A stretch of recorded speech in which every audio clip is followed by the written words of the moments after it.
Hi, I'm Rashonda. I'm the creator of this YouTube channel as well as the artbyro.com website where you can find over 200 art and drawing tutorials.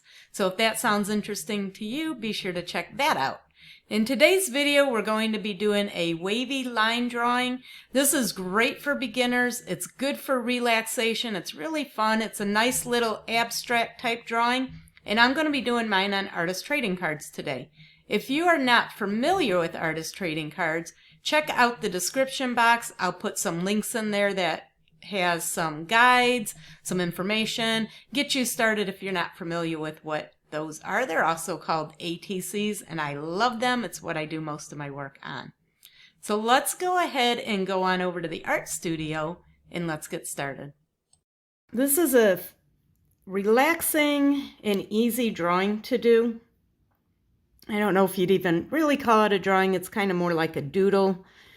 It's good for relaxation. It's great if you want to create some kind of artwork, but you feel like your drawing skills are lacking. You don't feel comfortable drawing different things. This is kind of just an abstract line drawing. And the only thing you need is something to draw on. And I'm using an artist trading card because that's just what I like to do my artwork on. You can do this in anything. You could do a sketchbook or just a random piece of paper, whatever, scrap paper, it doesn't matter. I have two pens. I have a medium and a fine pen, and then I have just a regular 2B pencil to do some shading at the end of this to give it some depth. So I'm going to get started with it, show you the technique, the process for doing this. And then I'm going to go ahead and do a time lapse for the rest of it so you're not bored watching me draw lines. And you can do this with straight lines or you could do it with wavy lines. I'm going to do it with wavy lines today. So just pick anywhere in your paper. It doesn't matter. You're going to go from one edge to the other. Draw a line. And you can make it as straight or as wavy as you want. And then we're going to mirror that line. And you can make it more wide, you can make it more narrow. It doesn't have to be perfectly even. You can vary the width for your line. And then you're going to take the fine point marker and do the same thing in the inside. And again, it doesn't have to be completely even. The spacing doesn't have to be even. It can get closer and further apart. You don't want to stress out about your lines and making them even and making sure that they're perfect and straight and all those things. It doesn't matter that much. You want this to be enjoyable. You want it to be relaxing. It should feel easy, not stressful. Now for your next line, you can go behind this one, or you could do another one over here somewhere. So I could do like maybe something over here. And then at some point you will need to overlap them. And that can get a little bit tricky, but again, don't stress out about it. You want this to be relaxing and enjoyable. It should be a calming experience, not something that creates stress and anxiety. You don't want to stress yourself out with your artwork. So then to do the overlapping, and you can, again, do it wherever you want. This is all going to be filled in when we're done. So again, just pick a spot. Go until you reach that line and then pick it up on the other side. And then do the same thing with the other line. Pick it up on the other side. And then you're just going to keep doing this. And you can go back and forth. I find it's easier to go back and forth a little bit because once you get all your lines drawn out, it becomes a little bit more confusing of where everything is, because like I said, this will all be filled in eventually. This will all be lined. You won't have any negative space at the end of it.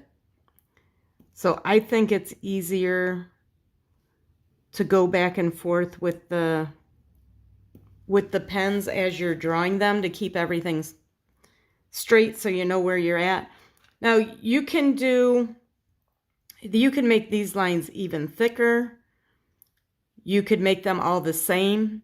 I just like the variation between the little bit wider line and then the thinner lines in the middle. So we're just going to keep doing this over and over again until everything's filled.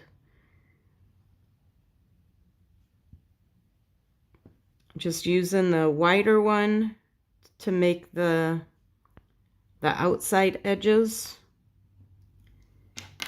and then switching to the thinner pen and doing the inside edges or the inside fill lines.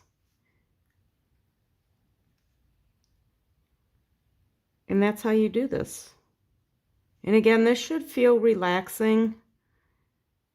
It should be almost like a meditative state when you're doing it, once you let yourself get into that. And we're just going to keep doing this. So I'm going to go ahead and do a time lapse. I'm just going to keep working on this the way that I've showed you here. And when you're doing yours, if you're following along, it doesn't matter where you do your next lines. Just keep doing them. It doesn't matter where you do them. Just pick a spot. You can have this one can just curve around that way. You can make them wider or more narrow.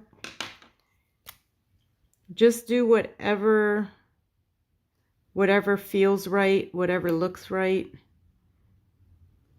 And again, the biggest thing with this is to let it be a relaxing and enjoyable experience, and not having too much anxiety over your lines and where you're putting them and getting stressed out about things. So I'm going to go ahead and speed this up, and I will be back when I'm done with the lines to show you the next step.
Okay, so once you get to where you just have a bunch of small areas, you don't need to worry as much about continuing your lines all the way across the edge of your paper. What I would do is if there's some bigger areas, I would still use my medium point marker pen and then fill that in.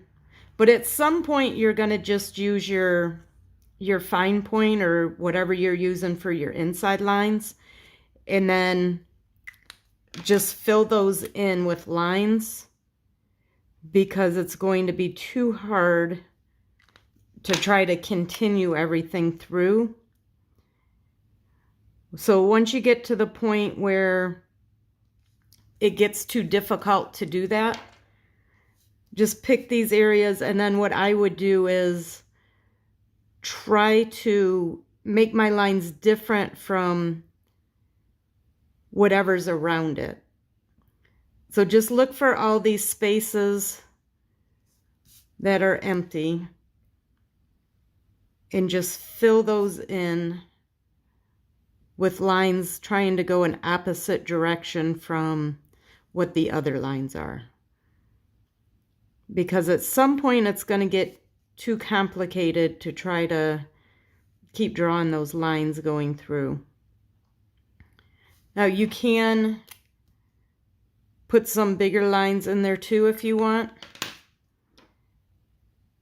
It really, for me, it depends on how big of a space there is. If it's just a small space, then I'm just going to fill those in with the inside lines. And that will just give the illusion that that line's covered up and you can't see the edges. So just keep looking where all these lines are. Fill these areas in. And then that's going to finish up that part of it. So I'm just going to do this real quick.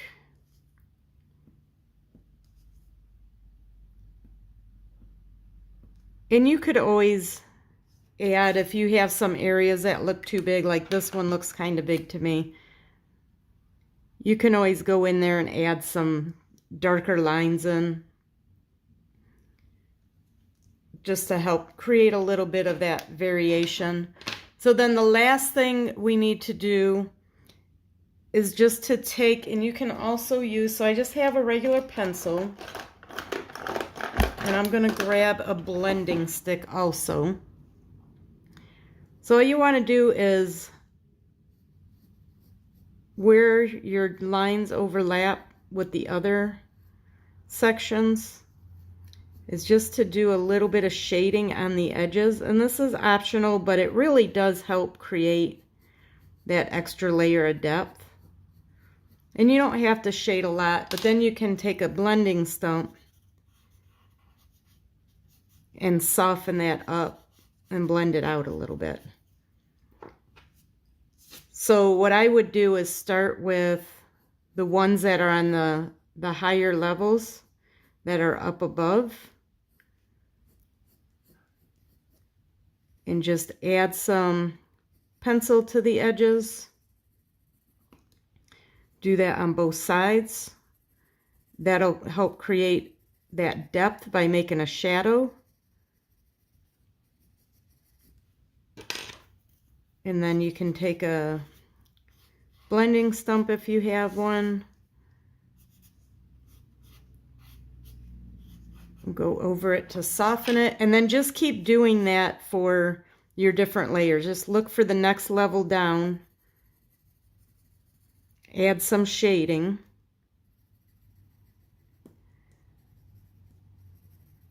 And then blend it. And if you don't have a blending stump, you can use a tissue, or you could use your finger. These work really nice. This is something you really should have. They're very cheap to buy. And they come in handy when you do need them for something. So I'm going to go ahead and continue doing that and finish that up. And I'll be back when I have that shading all done. I got all the pencil shading done on it. I just continued doing the same thing throughout, all the way down to the deepest levels. And this card is done. So like I mentioned earlier, I did mine on an artist trading card. I will put some information about those in the description box. And then from here, you could do multiple versions of this. You could try different things. You could try doing them with straight lines. I like to get curious about my drawings and just think about what types of variations I can do with these.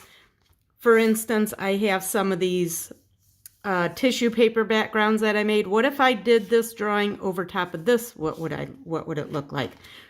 What if I did just straight lines? What if I did black with maybe pink or a blue on the inside? What would that look like? Just get curious about your artwork and experiment and try different things, which is why I love doing them on artist trading cards, because they save time and I can experiment and not take hours and hours to get all my drawings done. So I hope you enjoyed this video, and I will see you in the next one. Happy creating! Well, that's it for this tutorial. I hope you enjoyed it. If you did, please give us a like and subscribe if you want to get notified of future videos. And don't forget to check out that description box. There's some goodies in there for you. And I will see you in the next one. Bye!